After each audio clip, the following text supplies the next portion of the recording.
Welcome. This is Dennis Doverspike. This is Advanced Statistics 2, 201 and 202, which covers correlation and regression. As you can see, it's Boxing Day here today, so I have my Christmas shirt on. It's also still COVID, so I haven't had a haircut recently. So that explains part of my look. But welcome. I hope you enjoy these lectures and slides. I decided to do a first lecture to introduce the topic and some other ideas I have about science and methodology and those types of topics. So we're going to start with that in terms of this course. The assumptions of the class, there's a number of assumptions I have going in. First, I assume you've learned something in Stats 1. You probably did learn things, I hope, in Stats 1, but you may have forgotten some things, which of course leads to the second point. I may often say, I assume you learned something. Please don't get insulted or feel bad if you never did learn whatever it is I'm talking about. Those things just sort of happen sometimes. This is a tough way to teach stats. My preferred way to teach stats is a lot of hands-on activities. I really think you probably learn stats best if you're doing it, whether it's your thesis or a research topic or whatever it may be.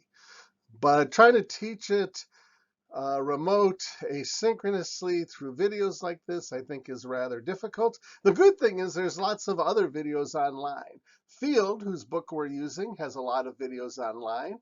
But there's a lot of other people who have videos or PowerPoint or descriptions online. So there's no end of information that you can find online to help you out. After recording these slides, I realized there might need to be a little more organization. Unfortunately, this first class is sort of one where I just go through a lot of basic ideas. Some things you might already know, some you should know, but it's not really organized into a cohesive sum. So I've added some section transitions to try to help you know where I'm switching thoughts completely to move on to a new idea or concept and somewhat what its relevance is going to be in terms of our regression class. Also, I noticed there was an issue, and I'm not sure, I hope it gets fixed. I had some issues, it seemed like, with volume when I was listening. So if you have those, I apologize, but I don't have the most high quality professional equipment, so maybe it's just a mic issue, but I hope you don't have any volume problems. Okay, thanks. So anyway, I've added some section transitions. Hope they help as guideposts as you move through the lectures. Thank you.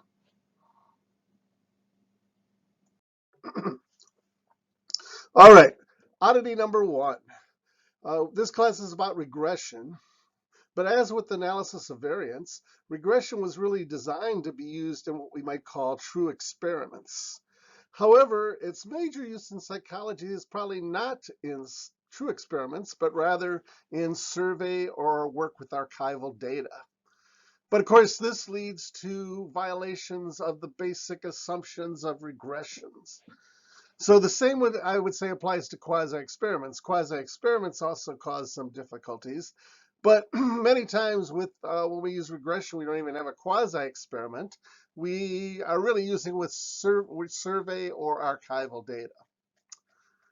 So the use we usually make of regression leads to various violations of assumptions, which, although rarely discussed, I don't even know that Field really discusses it in his book, leads to a number of problems that are often labeled regression paradoxes. In particular, as we'll see, scores always regress to the mean, and that actually creates some issues from a psychological point of view. Linear models. In regression, we're dealing with linear models. Usually, almost always, we're assuming we have a linear model. Even if we don't assume we have a linear model, many of our nonlinear models can be easily transformed or changed into linear models.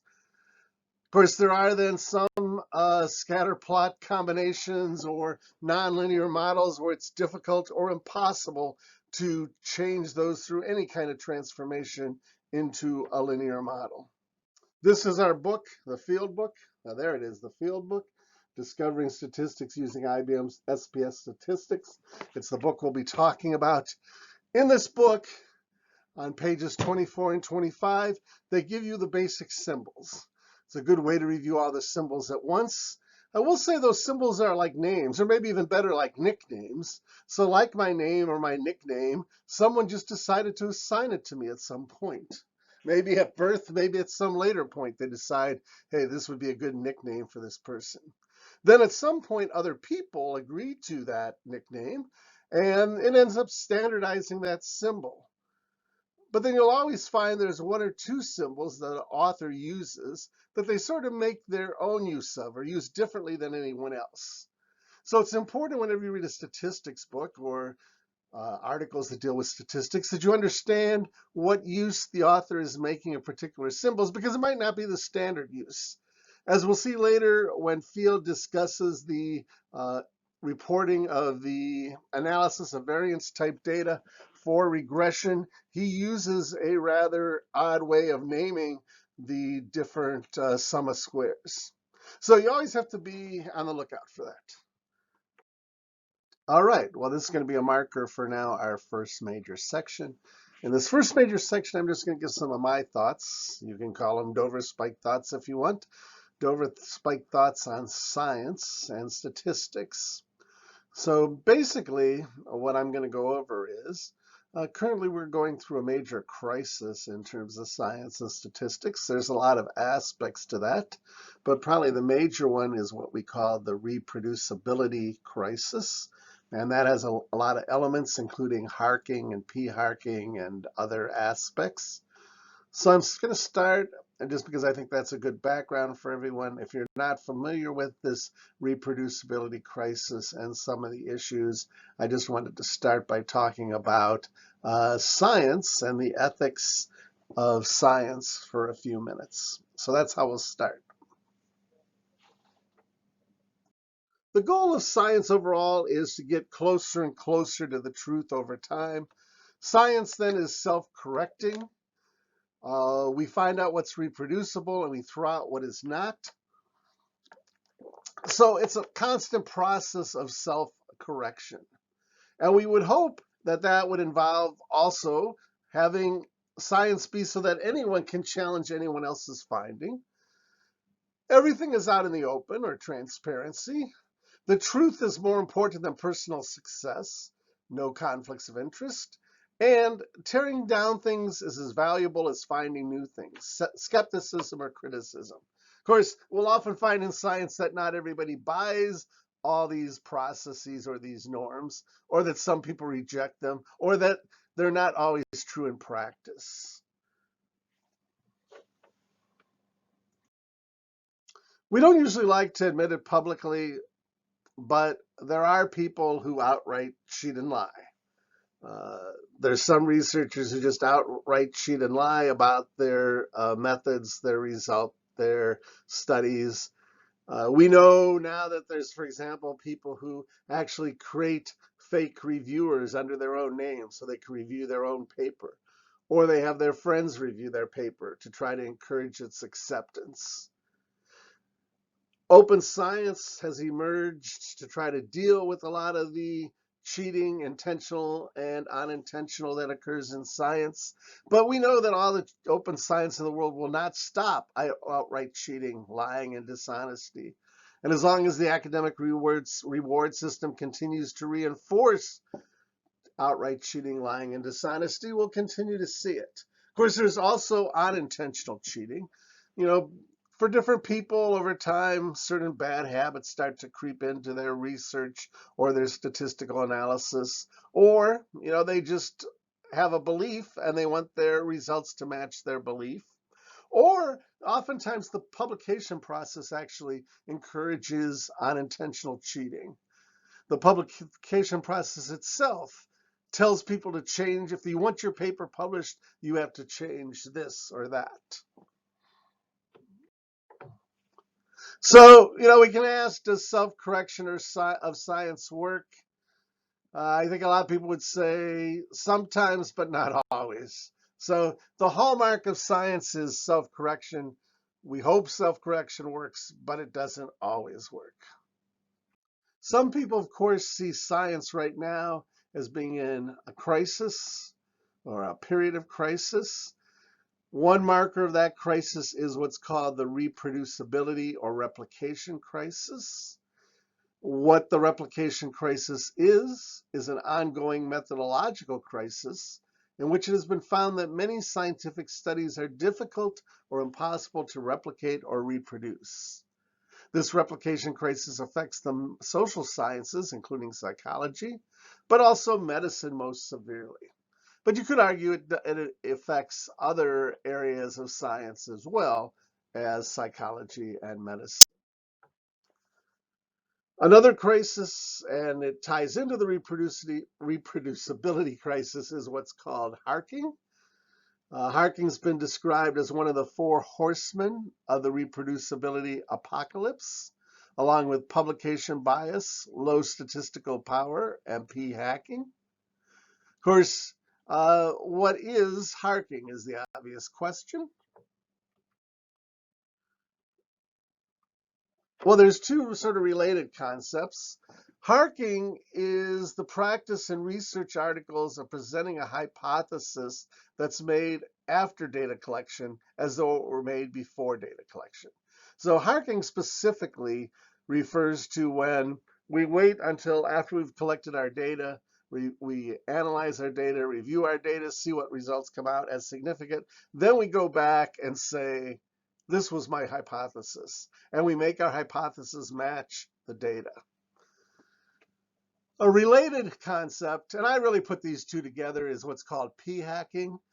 P-hacking refers to the numerous kinds of degrees of freedom that a researcher has that can affect or lead to selective reporting of significant p-values. So a researcher could, for example, perform a lot of analyses involving a lot of outcomes, but report only the significant results. A researcher could stop data collection when they get a significant result. A researcher could include or exclude data based on getting a particular p-value or a significant result. So we could go on and on. There's a number of ways people can do what's called p-hacking. And again, p-hacking just refers to different actions a researcher could take that could lead to selecting out particular p-values or significant results that support their general conclusions. Harking then is, once we get significant p-values, changing our hypotheses to match those p-values. And I will say too, there's people out there who have slightly different definitions of these concepts. Again, harking was coined by the social psychologist. It stands for hypothesizing after the results are known, or presenting a post hoc hypothesis in the introduction of a research report as if it were an a priori hypothesis.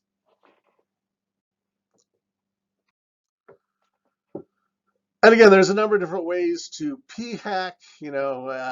P-hacking is related to harking. As I said, at least in my view, they're very closely related. I often combine them. Again, some of the ways you can p-hack: stop collecting data once you reach a p of less than 0.05, analyze many measures but report only those with p less than 0.05, collect and analyze many conditions but only report those with p less than 0.05. Use covariates. This is a very common one. I think you can insert the word control variables there. Use covariates or control variables to get p less than 0.05.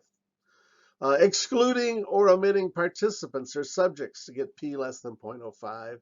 And transforming your data so that you get a p of less than 0.05. All those are seen as ways to p-hack. So again, there's harking, there's p-hacking. Two other areas that tie into this replication apocalypse are running a lot of low-power studies, or studies with small numbers of subjects, and studies with small numbers of subjects and large numbers of variables. And then publication bias, which is just the idea that we tend to send off and get published those results which are significant. I also think I'd add sort of a fifth horse person of the apocalypse, and my fifth horse person would be the measurement crisis. To me, one of the problems left out of this, and I taught the tests and measures class in the fall, but one of the problems left out of this is the problem of poor measurement. In many universities, test and measures is no longer even taught to psychology undergraduates or psychology graduate students. And when we look at the measures being used in studies, a lot of the measures used in studies these days only use one or three items.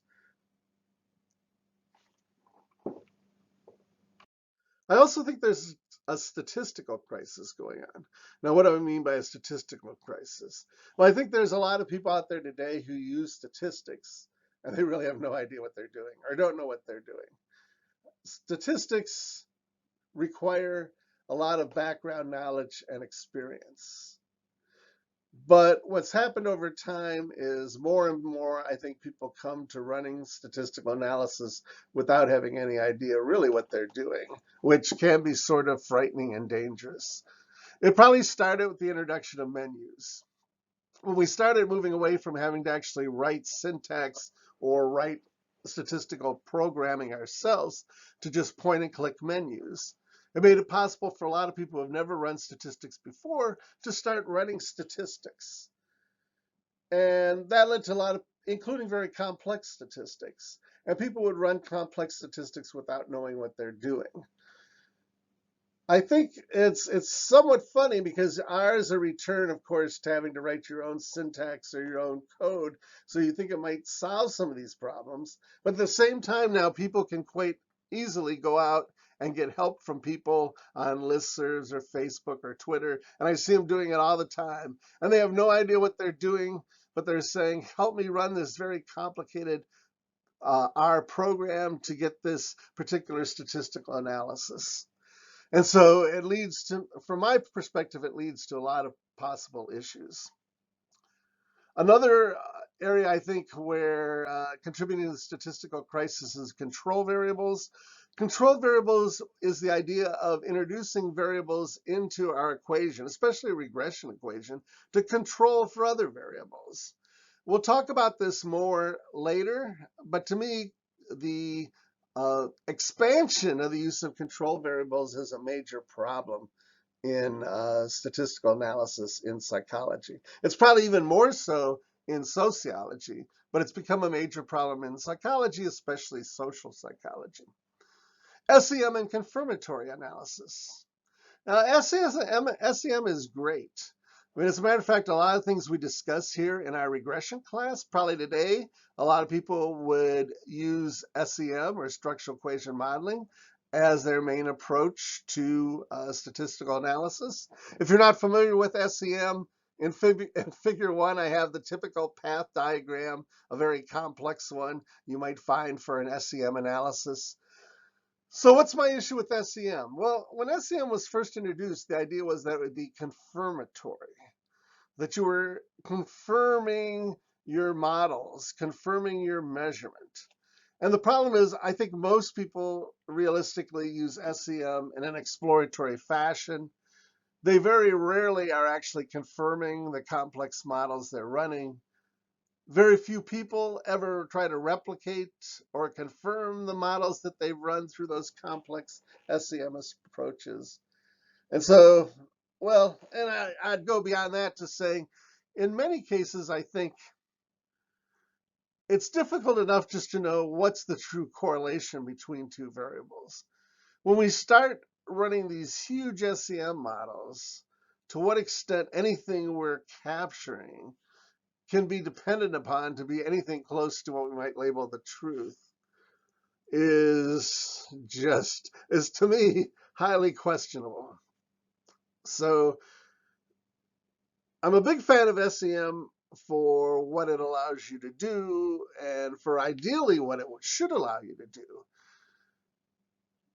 Why I think it contributes to the crisis again, it's allowed a lot of people to just run wild models where they're basically being used in an exploratory fashion. And again, the original idea was that SEM would be confirmatory. And second, the idea of science is that other people are going to replicate your models. And a lot of models are just so complex, no one's ever going to try to replicate them.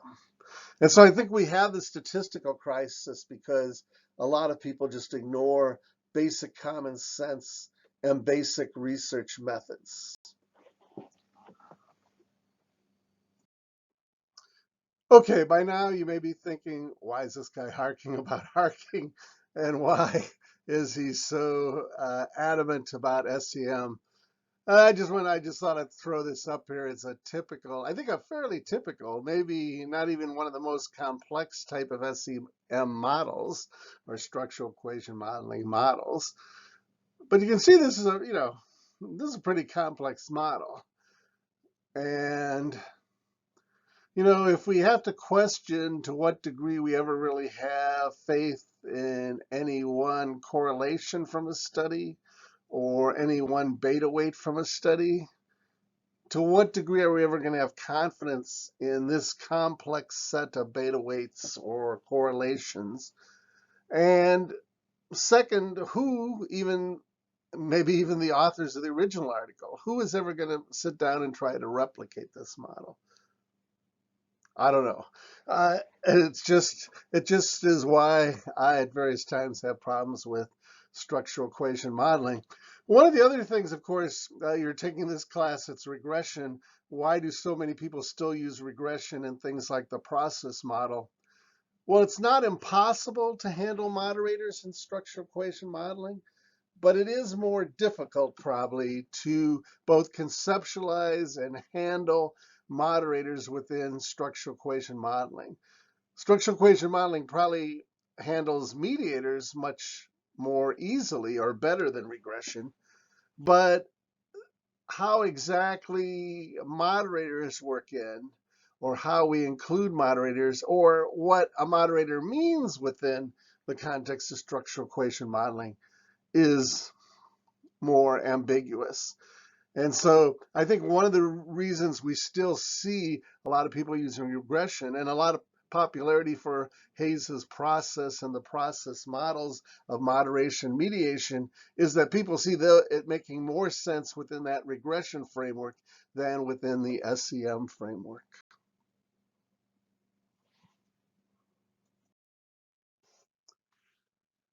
Technology and its history. This is going to be sort of a personal story. I think to understand statistics, you have to understand technology.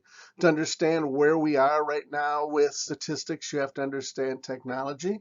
So I'm going to talk a little bit about my personal experience with statistics and technology and how it sort of brings us up to date or up to where we are today. Okay, now I don't really go back this far in terms of the history of technology, but I do go back pretty far. When I first learned statistics, you learn them primarily, almost exclusively with pen and paper. You sat down and you worked through your statistics on paper using a pencil or using a pen. At the time, we really didn't even have calculators, but we'll get to that in a minute. But that explains really a lot about why we are where we are with statistics. It also probably explains in the early years why so many designs were simple.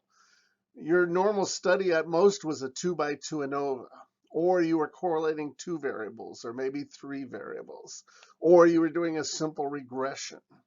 So statistics had to be simpler because we didn't have the computer power, computational power to do all the types of analyses we do today. And of course, also teaching and learning statistics was quite different when it was mostly sitting down and working it out on a piece of paper using a pencil. So going back, I'm old enough. When I started college, it was 1972. And in 1972, when I started college, in some classes, they still taught you how to use the slide rule. In some science classes, you were still expected to learn to use the slide rule because at the time, calculators were too expensive.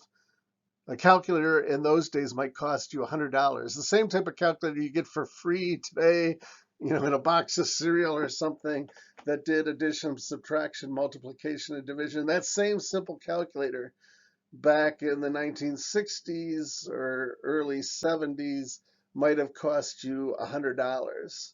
And back then, $100 was a lot more money than it is now. So when I first got into college, there were still science classes where you actually used a slide rule. And I won't go through how you use the slide rule. At the time, if you wanted to run a statistical analysis, you had to use what were called punch cards. This is what a punch card looks like. You can see it had 80 columns. It was a rectangular format. That explains still why a lot of our statistical software today is set up for data analysis in this type of rectangular format. So you have this rectangular format. You'd punch all your programming, all your syntax, all your data onto these cards. You would then put the cards in a card reader. It would read the cards and run the program. So you can see this is what an early punch card reader looked like. Again, you would punch your cards. You then take a bunch of cards. You'd put them into this punch card reader. And here's what would usually happen. A lot of times you couldn't even do it. You'd hand the cards to the person behind what was called the I/O window, which stands for input output. You'd hand your cards to the person at the I/O window. They would put the cards through the card reader. To do a simple t-test or correlation would take you all night. So you'd come back the next morning to get your printout. You'd find you'd made an error. So you'd have to repunch a couple of your cards and rerun the whole thing, come back again the next morning and hope your analyses had run. Obviously, this could take a long time to get analyses completed and finished, but that's how you would do it. So you use these punch cards. You'd punch the data, the syntax onto the card. You then put it into this punch card reader. It would make this noise. I'm not very good at imitations. As it was reading the cards, and then it would submit that to the computer, and the computer would do its thing and do your analysis. This was actually when I started graduate school in 1978. Started my PhD program in 1978. We were a little more advanced. We actually had something that was called a mini computer. Now, a mini computer was not mini like a PC. It was about the size of a refrigerator. This was the mini computer we used. It was the PDP 1110. You can see, one of the things you can see is what it means to boot up a computer. Now today, you don't really boot up computers like you did back then. Back then, you would physically boot up the computer using these, you can see these little switches.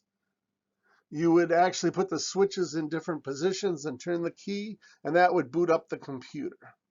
So that would be how you would boot up. That's what was called booting up a computer. You'd put the keys in different position, or these little pads, and then you would turn the key, and it would turn on, and it would start. You can see this is what actually our lab looked very much like this. So here you can see a PDP 1110 actually side by side. One unit was sort of the processing unit. The other unit would usually read these huge tape cartridges. And then you can see sort of a computer to interface with the PDP 1110 or a monitor. And usually you'd also have a printer to print out your results. Of course, back then everything was dot matrix printer, and probably some other equipment sitting around. But the equipment I worked on when I started my graduate program looked very much like this, a PDP 1110 setup. Soon after that, though, they started coming out with early types of desktop and portable computers. This was one of the first portable computers. It was called the K-Pro. It was very popular. This is actually the K-Pro 2, and as a Cape personal computer or a portable computer, it was still pretty heavy back in those days. I did have one of these. I don't anymore. If I had kept all the computers I ever had, I'd certainly have my own computer museum. But I did have one of these K-Pro portables.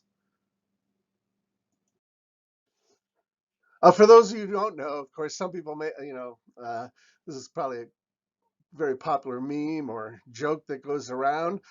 But back then we had moved from storing things on huge, like reels, to smaller discs. And you can see this is Sony was probably the major manufacturer. Even though it's still called a floppy disk, it was a hard disk. And that was one of the storage mediums that were used. And of course, today it's what we click on to save. So what's now the save icon was actually a storage medium. It was called a floppy disk, even though it was sort of hard. On the right, you can see the larger disks that were much more floppy. Okay, and so around the same time computers were advancing, statistical software was going through an evolution. Probably the first statistical software, at least the first statistical software I know of, was BMDP, Biomedical Data Package.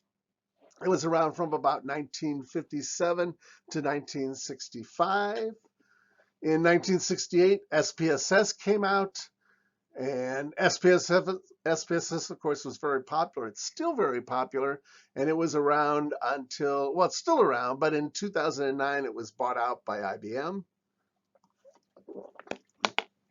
In 1968, also SAS came out, a major competitor to SPSS, probably a little bit more of a true programming language.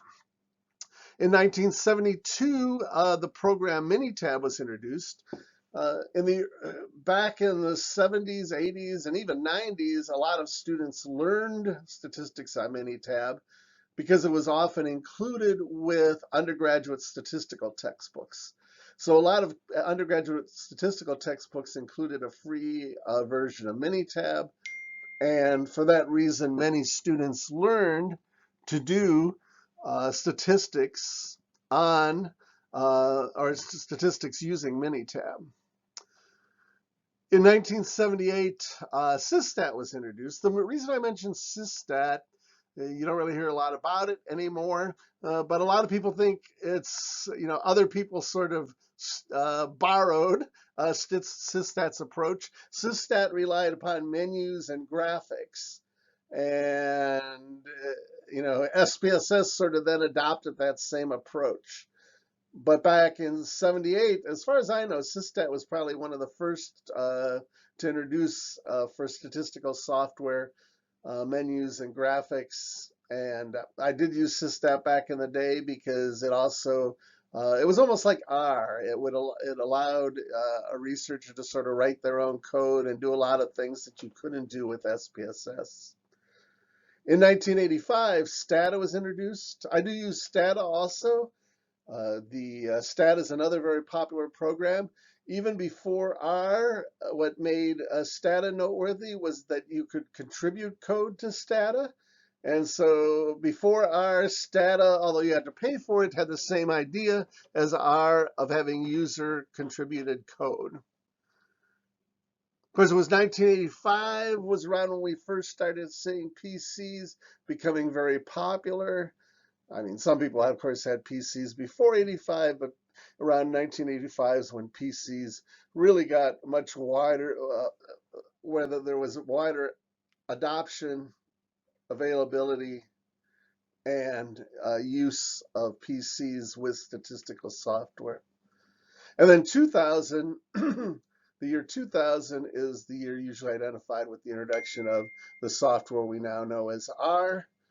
And of course, R is both open source, it's free, it involves contributed code, so it has a lot of advantages, and for many people, it's become the go-to piece of software. I have to admit, I understand SPSS a lot better, so I tend to use SPSS. I do know SAS, but SAS is probably even more expensive than SPSS. As I said, I did once use Systat, and I do also have Stata and sometimes use Stata. But that's basically the history of the introduction of statistical software. Okay, well, again, thank you for sitting through this PowerPoint or this video or however you've seen it. I appreciate it. Again, if you have any questions, feel free to email me or bring them to our discussion groups. I apologize if my discussion was a little disjointed. We were discussing really a lot of different topics and discussing them way too briefly. So it was a little like staccato or a little, I know, really quickly getting through different ideas. If there were things you didn't understand, again, feel free to ask questions. I appreciate your having sat through the lecture. And our next topic will deal with really general matters in merging, cleaning, dealing with missing data, some of the basic tasks we have to do before we start a statistical analysis. So that'll be the next sort of talk in this series. Okay, thank you very much.